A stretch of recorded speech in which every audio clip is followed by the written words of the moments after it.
আসসালামু আলাইকুম রহমতুল্লাহি ওয়া বারাকাতুহু। আজকের ক্লাসে আমরা শিখব বিমানবন্দরে তড়িঘড়ি করে আমরা পৌঁছার পরেই যে কাউকে জিজ্ঞেস করতে হয়, ভাই এখন কয়টা বাজে? এই এখন কয়টা বাজে জিজ্ঞেস কিভাবে করতে হয়? অথবা আমাকে কেউ এসে জিজ্ঞেস করলো, আমি কিভাবে উত্তর দিব যে এখন ৮টা ১০ বাজে, ৮:৩০ বাজে, ৮:15 বাজে, ৮:45 বাজে, ফ্র্যাকশন করে সময়কে কিভাবে বলতে হয় সেটি শিখব। তারপরে কোনো একটি এয়ারলাইন্স সেটির টিকিট দামি কিনা নাকি কম দামি, বিমানবন্দরে আসার পরে বিমানবন্দরটি পরিষ্কার পরিচ্ছন্ন কিনা, পরিবেশটি সুন্দর কিনা, কোন এয়ারলাইন্সের টিকিট আসলে কেমন, কতটা দ্রুত বিমানবন্দরে ওই এয়ারলাইন্সের বিমানটি এসে পৌঁছায়, সেটি নির্দিষ্ট সময় ছাড়ে কিনা, এই সংক্রান্ত খুবই গুরুত্বপূর্ণ আলোচনা আজকের আলোচনায় আমরা দেখব। আজকের ক্লাসে শিখব বিদেশের বিমানবন্দরে আরবিতে কথোপকথনের পরবর্তী পর্ব। আমরা তাহলে চলে যাই প্রথমেই, এখন কয়টা বাজে এই যে প্রশ্নটি করতে হয় এটি আসলে আমি কিভাবে করব। দেখা যায় আমরা খুব রাশ অ্যান্ড খুব দ্রুত আমরা বিমানবন্দরে পৌঁছাই এবং গিয়েই আমাদের মনে হয় যে আমার বুঝি ফ্লাইটের সময় হয়ে গেল। তখন কাউকে জিজ্ঞেস করতে হয় এখন কয়টা বাজে। তাহলে এই যে বিদেশের বিমানবন্দরে আমাকে জিজ্ঞেস করতে হবে আরবিতে, আমি কিভাবে জিজ্ঞেস করব? তাহলে এখন শব্দটির আরবি হচ্ছে আল আন, কয় শব্দটির আরবি হচ্ছে কাম, আর এই যে টা আমরা ইতিপূর্বে শিখেছি সাআতুন শব্দটি দিয়ে কিন্তু ৩টা ৪টা ৫টা, এই যে টা ঘন্টার যে টা, এটিকে আরবিতে সাআতুন দিয়ে বোঝানো হয়। তাহলে কামিসা আল আন, কাম দিয়ে আমরা কত বোঝাচ্ছি, সাআতুন দিয়ে ঘন্টা বোঝাচ্ছি, আল আন অর্থ এখন বোঝাচ্ছি। উচ্চারণটি এখানে দেয়া আছে, কামিসা আল আন, এখন কয়টা বাজে। যে কোনো রাস্তায় আমরা কাউকে দেখা হলেও জিজ্ঞেস করতে পারি কামিসা আল আন ইয়া আখি, হে ভাই এখন কয়টা বাজে, কামিসা আল আন আখি, কামিসা আল আন। এবার এখানে ৪ ভাবে আমরা সময়টিকে নির্দেশ করা শিখব। প্রথমত ৮টা ৭ বা কোনো একটি সংখ্যা কিভাবে বলতে হয়। দ্বিতীয়ত ৮:৩০ কোনো একটি ঘন্টার কাঁটায় অর্ধেক বা সাড়ে বোঝানোর জন্য কিভাবে বলতে হয়। তৃতীয়ত সোয়া বলি আমরা, যেটা সোয়া ৫টা সোয়া ৬টা, এই সোয়া বোঝানোর জন্য কিভাবে বলবো। এবং চতুর্থত আমরা পৌনে বলি বাংলাতে, পৌনে ৯টা, পৌনে ১০টা, পৌনে ১১টা, এই পৌনে বোঝানোর জন্য কিভাবে বলতে হয়। ৪ ভাবে আমরা সময় নির্দেশকটা শিখব। প্রথমত ৮টা ৭ বাজে, এই যে ৮টা ৭ বাজে, এই ৮টার জন্য আমরা একটি কালার রেখেছি, এখানে আমরা সংখ্যায় দিয়ে দিয়েছি ৮টা ৭। আচ্ছা, আরবিতে কি বলবো? আরবিতে বলছি আসা, এই সা শব্দটির অর্থ হচ্ছে টা, আমরা এখানে টা জানি, সাআতুন অর্থটা। আসা এবং ৮-এর আরবি আমরা জানি আসামিনা, আমরা জানি সামানিয়াতুন অর্থ ৮, সেখান থেকে ৮টা বোঝানোর জন্য আমরা আসামিনা বলে থাকি। আসা আসামিনা অর্থাৎ ৮টা। এবার আমি ৮টা পর্যন্ত বললাম, আসা আসামিনা। যদি ৭টা বলতে হতো আমি কি বলতাম, সাবাতুন থেকে আসা আসাবিআ। যদি ৬টা বলতে হতো আসা আসাদিসা। আচ্ছা, এবার ৮টা বললাম, ৮টা ৭, তাহলে ৭-এর আরবি কি?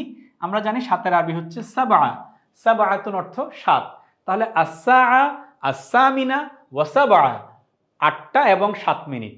আসা আসামিনা ওয়া সাবা। যদি এখানে বলতাম ৮টা ১০ বাজে, কি বলবো? আসা আসামিনা ওয়া আশারা, আসা আসামিনা ওয়া আশারা, ৮টা ১০। এবার আমরা চলে যাব ৮:৩০ কিভাবে বলবো। সাড়ে বলার জন্য যে কোনো একটি ঘন্টার অর্ধেক, অর্ধেককে বোঝানোর জন্য আমরা যে শব্দটি ব্যবহার করি সেটি হচ্ছে নিসফ। নিসফ শব্দের অর্থ হচ্ছে অর্ধেক। তাহলে ঘন্টার যে অর্ধেক এটিকে আমরা বাংলায় বলি সাড়ে। তাহলে এই ৮:৩০ বোঝানোর জন্য আমরা কি বলবো, ৮টা ৩০ মিনিট।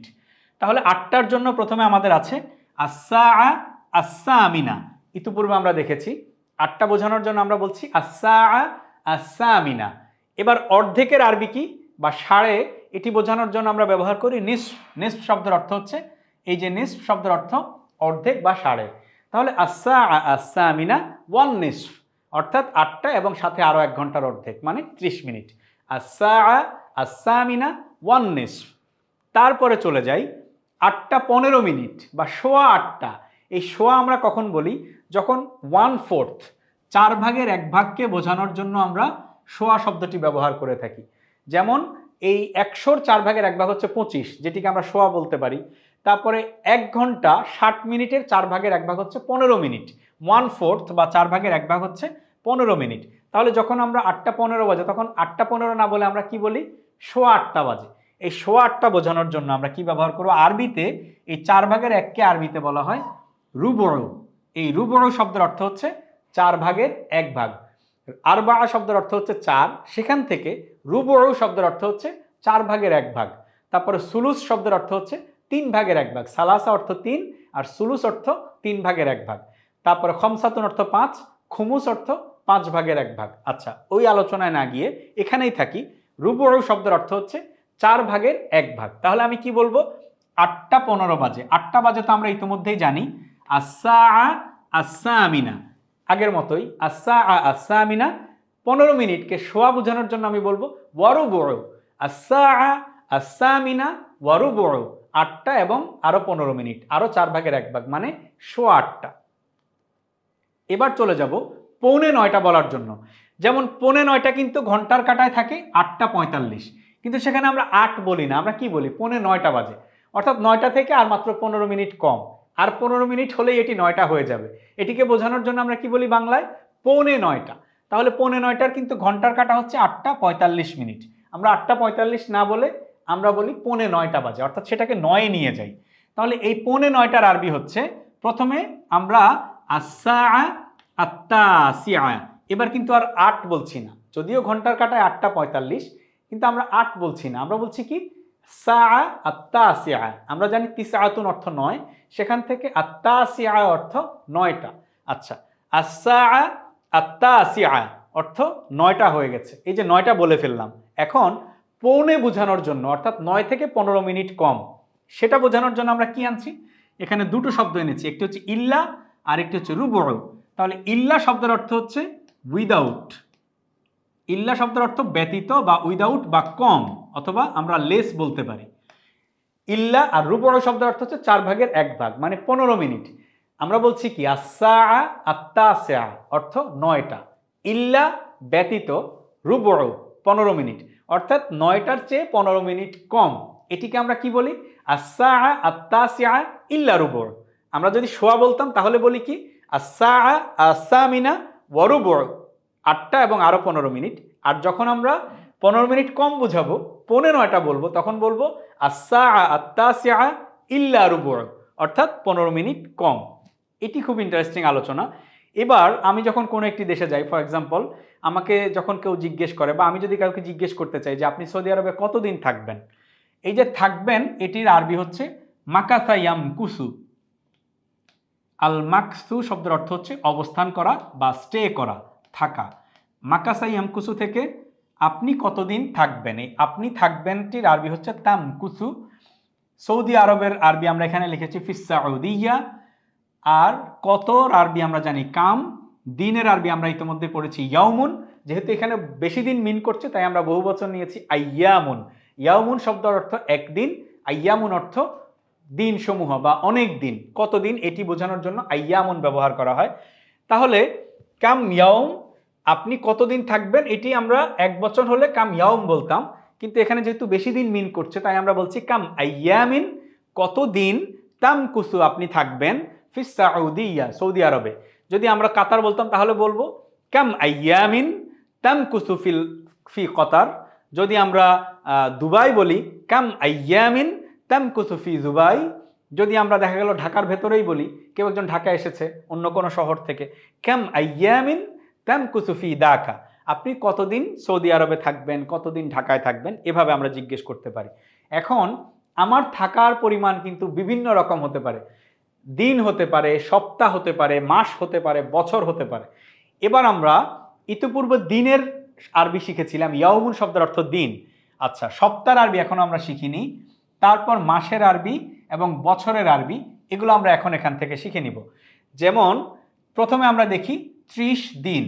আচ্ছা, আমরা সংখ্যার গণনার দিনে আমরা সেখানটায় কিন্তু 30, 40, 50, 60 এগুলোর আরবি আমরা দেখে নিয়েছি। 30-এর আরবি হচ্ছে সালাসুন। সালাসাতুন অর্থ 3, সেখান থেকে সালাসুনা অর্থ 30। আরেকবার বলছি, সালাসুন অর্থ 30। তাহলে সালাসুন দিনের আরবি হচ্ছে ইয়াউমুন। এটাকে আমরা নসবের হালে থাকার কারণে বলছি সালাসুনা ইয়াউমান। ধরুন আপনি 1 মাস থাকবেন, মানে 30 দিন থাকবেন, তাহলে কি বলবো? সালাসুনা ইয়াউমান, 30 দিন। আচ্ছা, এবার সপ্তাহ বলার জন্য উসবুউন শব্দের অর্থ হচ্ছে সপ্তাহ। উসবু, এখানে আইন যদি দেই, উসবু শব্দের অর্থ হচ্ছে সপ্তাহ। আর 2 সপ্তাহ বলার জন্য আমরা বলি উসবু আইন। ধরুন আপনি 2 সপ্তাহ থাকবেন, তাহলে কি বলবেন? উসবু আইন। এখানে আমরা উচ্চারণ লিখে দিয়েছি। উসবু আইন অর্থ 2 সপ্তাহ। সালাসুনা ইয়াওমান 30 দিন। অথবা আপনি 2 সপ্তাহ থাকবেন, উসবু আইন। উসবু 1 সপ্তাহ হলে বলবো উসবু ফাকত, মানে মাত্র 1 সপ্তাহ। আর 2 সপ্তাহ হলে বলবো উসবু আইন, 2 সপ্তাহ থাকবো। আচ্ছা, এবার আপনি মাসের সংখ্যায় যদি আমরা আসি, তাহলে আরবিতে শাহরুন শব্দের অর্থ হচ্ছে মাস। আমরা যদি উচ্চারণটি এখানে লিখে দেই, আরবি না লিখে, শাহরুন শব্দের অর্থ হচ্ছে মাস। আর এই শাহরুন শব্দের বহুবচন হচ্ছে শুহুরুন। শাহরুন অর্থ 1 মাস, শুহুরুন অর্থ অনেক মাস, বহু মাস। তাহলে যদি 4 মাস থাকি আমরা, 4 মাস কিভাবে বলবো? 4-এর আরবি হচ্ছে আরবা, আর মাসের বহুবচন হচ্ছে শুহুর। তাহলে আমরা বলবো আরবা শুহুর, আমি 4 মাস থাকবো, আরবা শুহুর। আচ্ছা, এবার বছরের আরবি হচ্ছে সানা। আমরা আরবিতে লিখি যেটা, সেটার উচ্চারণটি আমি এখানে লিখে দিচ্ছি। সানা শব্দের অর্থ হচ্ছে বছর। আর যদি এটিকে আমরা বহুবচন বানাই তাহলে কি হয়? সানাওয়াতুন। তাহলে আমি যদি 3 বছর থাকি তাহলে কি বলবো? সালাসু সানাওয়াত, 3 বছর থাকবো। সালাসু সানাওয়াত। 4 বছর হলে বলতাম আরবা সানাওয়াত। 5 বছর হচ্ছে খামসু সানাওয়াত। এভাবে আমরা বছর, মাস, সপ্তাহ এবং দিন বোঝাতে পারবো আরবি ভাষায়। তারপর আমরা দেখব কোনো একটি এয়ারলাইন্সের জন্য আমি অপেক্ষা করছি আমার বিমানের জন্য, আমার বিমানটি কখন আসবে এটি যদি আমার জানতে হয়, ধরুন নির্দিষ্টভাবে কাতার এয়ারলাইন্স বলছি। কাতারের আরবি তো কাতারই হবে। এয়ারলাইন্সের আরবিটি আমরা এখান থেকে শিখে নিব। এই খুতুত শব্দের অর্থ হচ্ছে এয়ারলাইন্স। আমি আরেকবার বলছি, খুতুত শব্দের অর্থ এয়ারলাইন্স। তাহলে কাতার এয়ারলাইন্সের আরবি কি হবে? আল খুতুত আল কতারিয়া। আলিফ লাম ছাড়াও বলতে পারি খুতুত কতারিয়া, অথবা আল খুতুত আল কতারিয়া। যদি আমি সৌদি এয়ারলাইন্স বলি আল খুতুত আস সাউদিয়া। যদি বাংলাদেশ এয়ারলাইন্স বলি আল খুতুত আল বাংলাদেশিয়া। এভাবে আমরা মিন করতে পারি, বলতে পারি। কখনের আরবি আমরা জানি মাতা, আর আসবের আরবি হচ্ছে তাআতি। মাতা তাআতি আল খুতুত আল কতারিয়া। আমরা ইতিপূর্বে কিন্তু আমার ভাই আসবের জন্য আমরা আরবি পড়েছিলাম ইয়াতি, অর্থ আসবে। সেখানে ভাই যেহেতু মেসকলিন ওয়ার্ড বা মেল ওয়ার্ড, সেজন্য আমরা ইয়াতি বলেছিলাম। আরবি গ্রামারে একটি পার্থক্য হচ্ছে, ফেমিনিন ওয়ার্ডের জন্য শব্দটি শুরু হবে তা দিয়ে, তাআতি, আর মেসকলিন ওয়ার্ডের জন্য ভার্বটি শুরু হবে ইয়া দিয়ে, ইয়াতি। এটি হচ্ছে পার্থক্য। এখানে যেহেতু খুতুত এটি ফেমিনিন ওয়ার্ড, সেজন্য আমরা তা দিয়ে শুরু করেছি, তাআতি। তাহলে মাতা তাআতিল খুতুত আল কতারিয়া। মাতা তাআতিল খুতুত আল কতারিয়া। কাতার এয়ারলাইন্স কখন আসবে? তারপরে এটি হতে পারে কিছুক্ষণ পর, আধা ঘন্টা পর। তাহলে আধার আরবি কিন্তু আমরা ইতিপূর্বে পড়েছি নিসফুন। নিসফুন অর্থ অর্ধেক বা আধা। আর পরের আরবিও আমরা পড়েছি বাদা, এবং ঘন্টার আরবি আমরা পড়েছি সা। এখানে আর বেশি সময় নেব না। আধা ঘন্টা পর আমরা কি বলবো? বাদা নিসফি সাআতিন। বাদা নিসফি সা। এটিকে আঞ্চলিক আরবিতে আরবরা বলে থাকে বাদা নিসফ সা। এভাবে দ্রুত বলে যায় বাদা নিসফ সা, অর্ধেক ঘন্টা পর, অর্থাৎ আধা ঘন্টা পর। আচ্ছা, তারপর আমরা দেখব কাতার এয়ারলাইন্সের টিকিট। সাধারণত কাতার এয়ারলাইন্স বলতে এয়ারওয়েজ বলে ওরা। কাতার এয়ারলাইন্স বা দুবাইয়ের যে এমিরেটস রয়েছে, এগুলোর তো টিকিট বেশ দামি। এখন কাতার এয়ারলাইন্স খুব দামি, বা এই এয়ারলাইন্সের টিকিট অনেক বেশি দামি, এটি বলার জন্য আমি কিভাবে বলবো? কাতার এয়ারলাইন্সের আরবি ইতিমধ্যে আমরা শিখেছি আল খুতুত আল কতারিয়া। তারপরে দামি, এটার আরবি হচ্ছে গলিয়াথুন। যে কোনো জিনিস অনেক বেশি এক্সপেন্সিভ, দামি, এটা বোঝানোর জন্য যে আরবিতে আমরা বলবো গলি। যদি সেটি মেসকুলিন ওয়ার্ড হয় তাহলে বলবো গলি, আর যদি ফেমিনিন ওয়ার্ড হয় তাহলে বলবো গলিয়াথুন। আচ্ছা, আল খুতুত আল কতারিয়া গলিয়াথুন। এই খুব বা ভেরি শব্দটি ব্যবহার বোঝানোর জন্য আরবিতে জিদ্দান শব্দটি ব্যবহার হয়। আমরা ইতিপূর্বে বলেছিলাম জিদ্দান শব্দের অর্থ খুব বা ভেরি। আল খুতুত আল কতারিয়া গলিয়াথুন জিদ্দান। কাতার এয়ারলাইন্স খুব দামি। এখন ধরেন একজন বলল যে কাতার এয়ারলাইন্সের টিকিট তো অনেক দামি, আপনি এটি কেন নিয়েছেন? তখন আমি কি বলবো? আসলে এটি দামি হলেও নিয়েছি এই জন্য, অন্য এয়ারলাইন্স দেখা যায় প্রায় সময় লেট করে, নির্দিষ্ট সময়ে উপস্থিত হয় না। এটি কিভাবে বলবো? যেমন আমি বাংলাদেশ বিমানকে নিয়েই বললাম, কিন্তু বাংলাদেশ এয়ারলাইন্স প্রায়ই লেট করে। এই কিন্তুর আরবি হচ্ছে লাকিন্না। ওয়ালাকিন্না আল খুতুত আল বাংলাদেশিয়া, অর্থাৎ বাংলাদেশ এয়ারলাইন্স। আল খুতুত আল বাংলাদেশিয়া দেশিয়া, খুতুত আল বাংলাদেশি অর্থ বাংলাদেশ এয়ারলাইন্স। প্রায়, এই প্রায় শব্দের আরবি হচ্ছে আহিয়ানান। প্রায় শব্দের আরবি হচ্ছে আহিয়ানান। প্রায় লেট করে, লেট করার আরবি হচ্ছে তাতাআখারু। এই তাতাআখারু শব্দের অর্থ হচ্ছে লেট করে বা বিলম্ব করে, তাতাআখারু। তাহলে কিন্তু বাংলাদেশ এয়ারলাইন্স প্রায়ই লেট করে। এখানে আমরা অন্য এয়ারলাইন্স দিতে পারি, কিন্তু এমিরেটস প্রায়ই লেট করে। এখানে আমরা আমেরিকান এয়ারলাইন্স দিতে পারি, ব্রিটিশ এয়ারওয়েজ দিতে পারি, যে কোনো টার্কিশ এয়ারলাইন্স দিতে পারি, যে কোনো এয়ারলাইন্সের নাম দিতে পারি যে সে প্রায়ই লেট করে। ওয়ালাকিন্নাল খুতুত আত-তুরকিয়্যা তাতাআখারু আহইয়ানান। কিন্তু টার্কিশ এয়ারলাইন্স প্রায় লেট করে, যদিও টার্কিশ এয়ারলাইন্স খুব একটা লেট করে না। Singapore airlines, Turkish airlines, Malaysian airlines মাঝে মাঝে লেট করে, এয়ার এশিয়া লেট করে। যাই হোক, আমরা যে কোনো এয়ারলাইন্স এখানে দিয়ে সেভাবে বোঝাতে পারি। তারপর আমরা চলে যাব, আমাদের এটিও বলতে পারি যে কোনো কোনো এয়ারলাইন্স নির্দিষ্ট সময়ে উপস্থিত হয় না। এই যে নির্দিষ্ট, নির্দিষ্ট শব্দটির আরবি হচ্ছে আল মুহাদ্দাদ। এটির আরও একটি আরবি রয়েছে মুআইয়ান। তো এখানে যেটি ব্যবহৃত হবে, আমরা মুহাদ্দাদ শব্দটিকে বাছাই করেছি। সময়ের আরবি ওয়াক্তুন। আমরা বলি না নামাজের ওয়াক্ত হয়ে গেছে, আরবির এই ওয়াক্ত শব্দটি বাংলা ভাষায় আমরা আত্মীকরণ করে নিয়েছি। এখন আমরা বাংলাতেও ওয়াক্তুন শব্দটি বলি। তাহলে সময়ে মানে হচ্ছে ফিল ওয়াক্তি, ওয়াক্তুন শব্দের অর্থ হচ্ছে সময়। উপস্থিত হওয়া হচ্ছে, আমরা বলি না হাজির হওয়া, তিনি হাজির হয়েছেন, আমি হাজির হব, সে হাজির হয়েছে। এই যে হাজির হওয়া, হাজির শব্দটি আরবি শব্দ হাদেরুন। এটিকে আরবি হাদেরুনটিকে আমরা বাংলায় হাজির বলে থাকি, অর্থাৎ উপস্থিত হওয়া। তাহলে উপস্থিত হয় এর আরবি হচ্ছে তাহদুরু।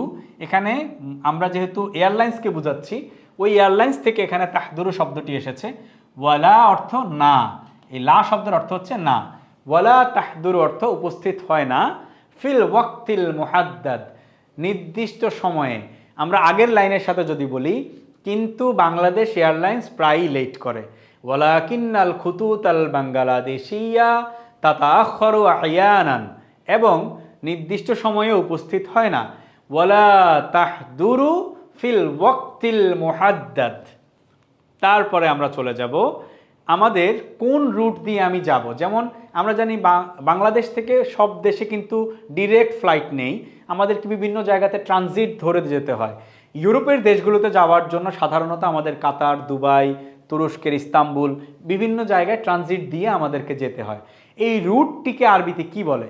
আমি যখন কাউকে জিজ্ঞেস করতে চাই আপনি কোন রুটে যাবেন, কোথায় আপনার ট্রানজিট হবে, আপনি ইউরোপের ইতালি যাবেন ফর এক্সাম্পল, কোন রুট হয়ে, আপনি কোন রুটে ইতালি যাবেন। আচ্ছা, আপনি যাবেনের আরবি হচ্ছে তুসাফিরু। সফর শব্দের অর্থ হচ্ছে আমরা জানি ভ্রমণ করা, সফর করা, ট্রাভেল করা। এই সফর শব্দ থেকেই আসছে। তুসাফিরু অর্থ আপনি সফর করবেন, আপনি ভ্রমণ করবেন বা আপনি যাবেন, এখান থেকে সফর থেকে। আপনি যাবেনের আরবি হচ্ছে তুসাফিরু। কোন রুটে, কোনের আরবি হচ্ছে বিআইয়ি, এবং রুটের আরবি হচ্ছে মাসারিন। বিআইয়ি মাসারিন, মাসার শব্দের অর্থ হচ্ছে রুট বা ওয়ে। তাহলে বিআইয়ি মাসারিন, কোন রুটে, তুসাফিরু আপনি যাবেন, ইলা দিকে, ইতালিয়া ইতালির দিকে, বা আপনি কোন রুটে ইতালি যাবেন। বিআইয়ি মাসারিন তুসাফিরু ইলা ইতালিয়া, আপনি কোন রুটে ইতালি যাবেন, বা অন্য কোনো দেশের নাম আমরা জিজ্ঞেস করতে পারি। সাধারণত আমরা তো দোহা, দুবাই, জেদ্দা, রিয়াদ, ইস্তাম্বুল এই রুটগুলো ধরে ইউরোপের দিকে যাই। তাহলে আমরা এখানে একটি এক্সাম্পল দিয়েছি, আবরা কাতার বা আবরা দোহা, কাতার হয়ে কাতারের রুট ধরে যাব। অথবা আমি বলতে পারি আবরা ইস্তাম্বুল, ইস্তাম্বুল হয়ে, অথবা বলতে পারি আবরা দুবাই, দুবাই হয়ে। এভাবে আমি আমার সুবিধা মতো শব্দ বসিয়ে নেব। তারপর আমি টিকিট কোথা থেকে সংগ্রহ করেছি, আমি এটি যদি কাউকে জিজ্ঞেস করি বা আমাকে যদি জিজ্ঞেস করে, তাহলে আমরা দেখে নিব এই যে আপনি, এটি তো আমরা সংগ্রহ করেছেনের সাথে মিল করে যদি বলি, আপনি সংগ্রহ করেছেন কোথা থেকে টিকিট। টিকিটের আরবিটি আগে জেনে নেই। তাজকিরা শব্দের অর্থ হচ্ছে টিকিট। তাজকিরা অর্থ টিকিট, আপনি টিকিট সংগ্রহ করেছেন। আচ্ছা, কোথা থেকে, আমরা কোথায় আরবি জানি আইনা, এবং থেকের আরবি জানি মিন। মিন আইনা, কোথা থেকে, ওয়্যার ফ্রম, মিন আইনা কোথা থেকে আপনি সংগ্রহ করেছেন, এটির আরবি হচ্ছে হাসল তাআলা। এই হাসলা ইয়াহসুল অর্থ কোনো কিছু সংগ্রহ করা, অর্জন করা। আচ্ছা, হাসল তাআলা অর্থ আপনি সংগ্রহ করেছেন। মিন আইনা কোথা থেকে, হাসল তাআলা আপনি সংগ্রহ করেছেন, আত্তাযকিরা টিকিট। তাহলে আপনি কোথা থেকে টিকিট সংগ্রহ করেছেন, আরবি কি হবে? মিন আইনা হাসালতা আলা আত-তাযকিরা, অথবা একবারে বলতে পারি মিন আইনা হাসালতা আলা আত-তাযকিরা। তারপর আমি সাধারণত আমরা কি হয় ট্রাভেল এজেন্সি থেকে টিকিট সংগ্রহ করে থাকি। আচ্ছা, ট্রাভেল এজেন্সির আরবি কি? এই ট্রাভেলের আরবি আমরা জানি সফর বা রিহলা, আর এজেন্সির আরবি হচ্ছে ওয়াকালাতুন। ওয়াকালাতুন শব্দের অর্থ হচ্ছে এজেন্সি, আর মিন অর্থ থেকে। তাহলে মিন ওয়াকালাতিস সাফার, ওয়াকালাতুস সাফার অর্থ ট্রাভেল এজেন্সি, এটি আমরা সহজে জেনে রাখি।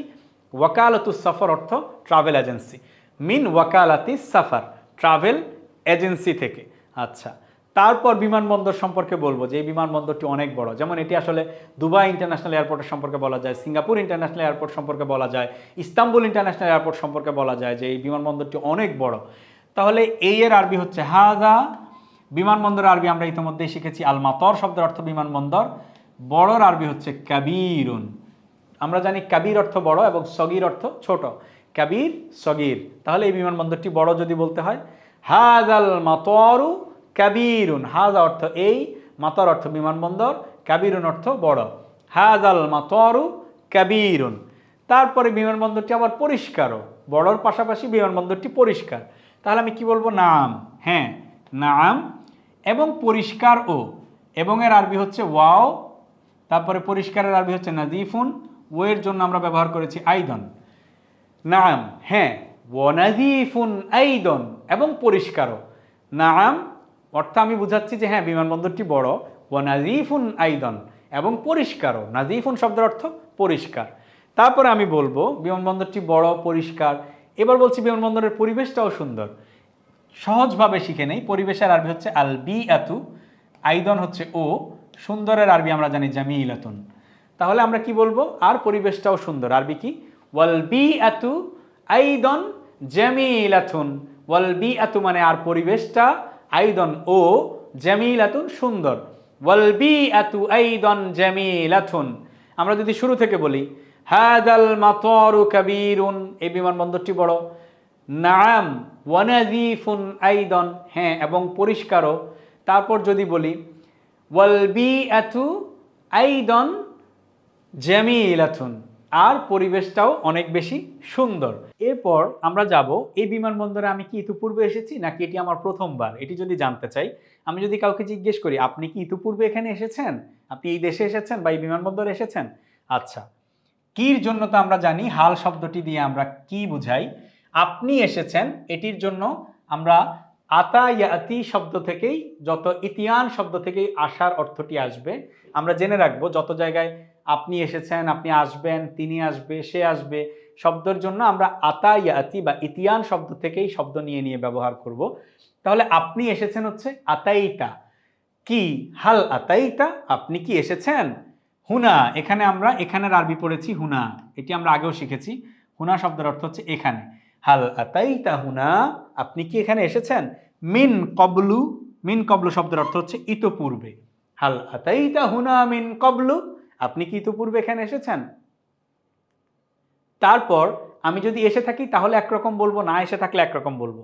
আচ্ছা, ধরুন আমি আসিনি, আমি বলছি না এটিই আমার প্রথমবার, তাহলে এই না এর আরবি হচ্ছে লা, না এটি প্রথমবার। হাদা লিআউয়ালি মাররাতিন, হাদা লিআউয়ালি মাররাতিন। আউয়াল শব্দের অর্থ হচ্ছে প্রথম, মাররাতুন শব্দের অর্থ হচ্ছে বার। হাদা অর্থ এই বা এটি, লা না, হাদা লিআউয়ালি মাররাতিন, এটি প্রথমবার। হাল আতাইতা হুনা মিন কবলু, আপনি কি এখানে ইতিপূর্বে এসেছেন? না, এটি প্রথমবার। লা, হাদা লিআউয়ালি মাররাতিন, হাদা অর্থ এটি, এই যে হাদা অর্থ এটি, লিআউয়ালি অর্থ প্রথম, মাররাতুন অর্থ বার। লিআউয়ালি মাররাতিন, না এটি প্রথমবার। আর যদি এসে থাকি তাহলে বলবো নাম আতাইতু মিন কবলু, হ্যাঁ আমি আগেও এসেছি। নাম অর্থ হ্যাঁ, আতাইতু অর্থ আমি এসেছি, মিন কবলু অর্থ আগেও। আমি যদি আগেও এসে থাকি তাহলে বলবো নাম আতাইতু মিন কবলু, হ্যাঁ আমি আগেও এসেছি। যদি এসে থাকি তাহলে কি বলবো? নাম আতাইতু মিন কবলু। এই ছিল আজকের ক্লাসে আমাদের মূল আলোচনা একদম বিমানবন্দরে আমাদের যত প্রয়োজনীয় আলোচনা রয়েছে আমরা ইতিমধ্যে সবকিছু আলোচনা কভার করার চেষ্টা করেছি। এটা দিয়ে আমি কিন্তু বিমানবন্দরে সুন্দরভাবে কথোপকথন বা আমার যত প্রয়োজন আছে সেই প্রয়োজন অনুযায়ী কথা বলা কিন্তু আমি চালিয়ে নিতে পারবো। আজকের ক্লাস আপাতত এখানেই। পরবর্তী ক্লাসে আবার দেখা হবে। সবাই ভালো থাকবেন, সুস্থ থাকবেন।